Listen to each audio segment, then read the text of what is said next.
Assalamualaikum warahmatullahi wabarakatuh. Salam K3, salam sejahtera untuk kita. Sehat selalu, tetap berkarya, semoga dalam lindungan Tuhan Yang Maha Kuasa. Baik teman-teman, kali ini kami akan berbagi terkait dengan persiapan-persiapan sebelum mengikuti pembinaan TKPK 1 sertifikat yang dikeluarkan oleh Kementerian Ketenagakerjaan dan Transmigrasi Republik Indonesia. Kepanjangan dari TKPK 1 itu adalah tenaga kerja pada ketinggian tingkat 1 atau level 1. Alangkah baiknya untuk melakukan sebuah kegiatan ini secara umum ya, termasuk nanti kegiatan pembinaan TKPK 1. Perencanaan itu sangat dibutuhkan, karena dengan perencanaan maka kita akan mengetahui apa yang akan kita kerjakan. Selain itu, perencanaan dapat meminimalisir kesalahan atau menghilangkan kesalahan yang mungkin akan terjadi. Perencanaan persiapan dalam mengikuti pembinaan tenaga kerja pada ketinggian tingkat 1 itu sangat diperlukan. Mengapa? Karena ini akan terkait dengan kegiatan proses pembinaan atau training itu selama beberapa hari. Jadi apa saja sih yang harus diperhatikan sebelum kita mengikuti kegiatan pembinaan tersebut? Apa saja persiapannya gitu? Nah, ini dari share dari kami. Yang pertama itu adalah jenis pembinaan, kemudian yang kedua kesiapan diri kita, yang ketiga waktu pembinaan, yang keempat adalah lokasi training, yang kelima pakaian, yang keenam perlengkapan praktek, yang ketujuh adalah perlengkapan administrasi. Kita coba urai satu persatu ya. Mudah-mudahan ini menjadi masukan buat teman-teman semua. Yang pertama itu adalah jenis pembinaan. Jadi kita harus mengetahui secara dasar dulu nih, pembinaan atau training apa sih yang kita ikuti. Nah itu gampang, sekarang itu gampang sekali. Jadi untuk mengetahui jenis training atau pembinaan yang kita ikuti, kita lihat aja di internet. Informasi sudah sangat banyak di sana. Atau tanya kepada teman-teman yang sudah mengikuti kegiatan tersebut. Kemudian yang kedua, kesiapan diri kita. Secara pribadi kita harus siap, baik secara mental maupun fisik. Misalnya bagaimana? Misalnya seperti ini. Kalau misalkan kesehatan kita terjaga, insya Allah kegiatan itu berjalan lancar. Karena kegiatannya bukan hanya 1 jam 2 jam. Ini memakan banyak waktu. Lebih dari 1 hari. Misalkan kita punya penyakit bawaan atau mendadak sakit lah seperti itu. Kayak sakit apa? Misalkan jantung, penyakit asma. Nah, itu harus menjadi pertimbangan teman-teman semua. Atau minimal dikomunikasikan dengan pihak-pihak terkait. Baik penyelenggara maupun pihak perusahaan. Selanjutnya yaitu perlu diberitahu bahwa waktu pembinaan di TKPK 1 itu sekitar 5 hari. Jadi teori, praktek, kemudian ujian. Terkait dengan teori, praktek, dan ujian selama 5 hari, ini akan sangat mengganggu pekerjaankah atau tidak? Karena di satu sisi kita sebagai karyawan punya kewajiban untuk bekerja, dan di sisi lain perusahaan juga mengirim kita untuk mengikuti training atau pembinaan. Mungkin bagi teman-teman yang tidak bekerja atau belum bekerja, itu sangat mudah mengatur waktunya karena fokus di satu kegiatan. Bagi yang sedang bekerja, komunikasikan bagaimana baiknya biar dua-duanya bisa tercapai. Kemudian lokasi training. Nah ini juga lumayan sangat mempengaruhi nih.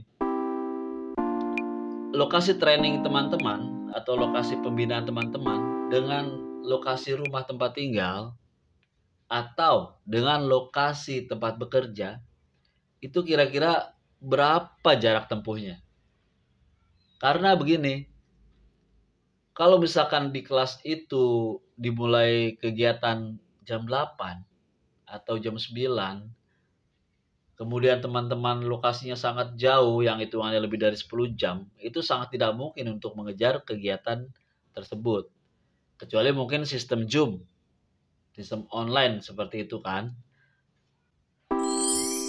Atau bagaimana strateginya biar waktunya itu pas? Apakah nyewa hotel, satu kelompok itu, nyewa mes, atau apalah gitu kan. Selanjutnya adalah pakaian yang kita gunakan. Jadi ini terkait dengan kegiatan di kelas maupun di lapangan. Rapi, terus sopan gitu kan. Pakai sepatu, pakai celana panjang, pakai kemeja atau kaos berkerah. Nah, itu untuk pakaian yang digunakan. Nanti untuk kegiatan praktek itu bisa pakai kaos gitu kan. Kalau misalkan teori di kelas atau ujian, alangkah baiknya menggunakan kemeja atau menggunakan kaos yang berkerah. Selanjutnya adalah perlengkapan praktek. Perlengkapan praktek ini sangat mempengaruhi atau sangat penting juga teman-teman. Apakah teman-teman punya alat praktek sendiri atau disiapkan oleh perusahaan? Tapi biasanya alat praktek ini sudah disiapkan oleh PCK 3 atau penyelenggara. Tapi kalau misalkan kita punya, nggak ada salahnya kita bawa.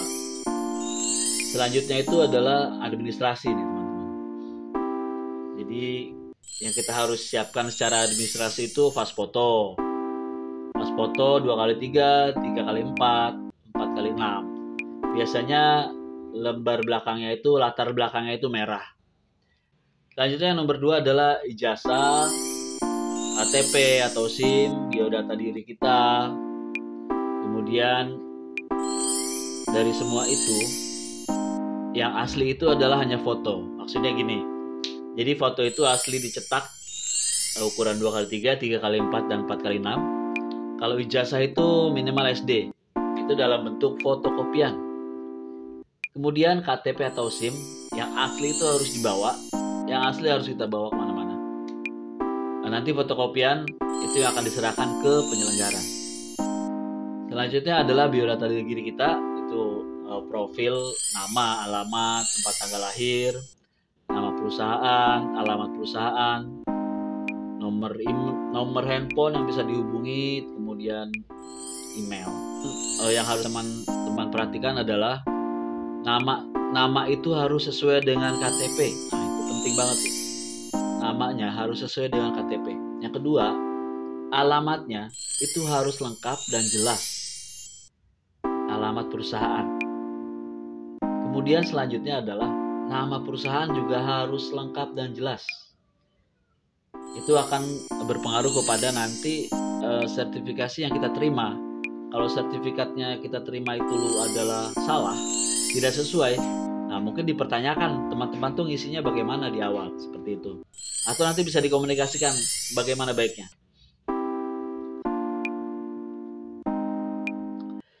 Baik teman-teman, hanya segitu informasi yang dapat kami sampaikan atau kami share sebagai masukan atau pertimbangan buat kawan-kawan semua yang mau mengikuti kegiatan pembinaan TKPK 1. Demikian teman-teman, informasi yang dapat kami sampaikan atau sharing lah yang dapat kami sampaikan kepada kawan-kawan semua yang mau mengikuti atau berniat untuk ikut di kegiatan pembinaan TKPK 1.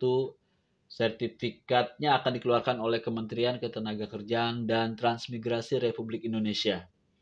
Kami mohon maaf atas segala kesalahan. Jika memang kurang puas, bisa ditulis di komen atau diketik aja di komen. Jangan lupa like, subscribe, and share biar nanti kita bisa terus berkomunikasi mengikuti kemajuan-kemajuan atau perkembangan-perkembangan apa saja. Terima kasih. Kami mohon maaf atas segala kesalahan. Assalamualaikum warahmatullahi wabarakatuh. Salam K3, salam sejahtera untuk kita. Sehat selalu, semangat bekerja, tetap berkarya. Semoga dalam lindungan Allah Subhanahu wa taala, Tuhan yang Maha Kuasa. Amin.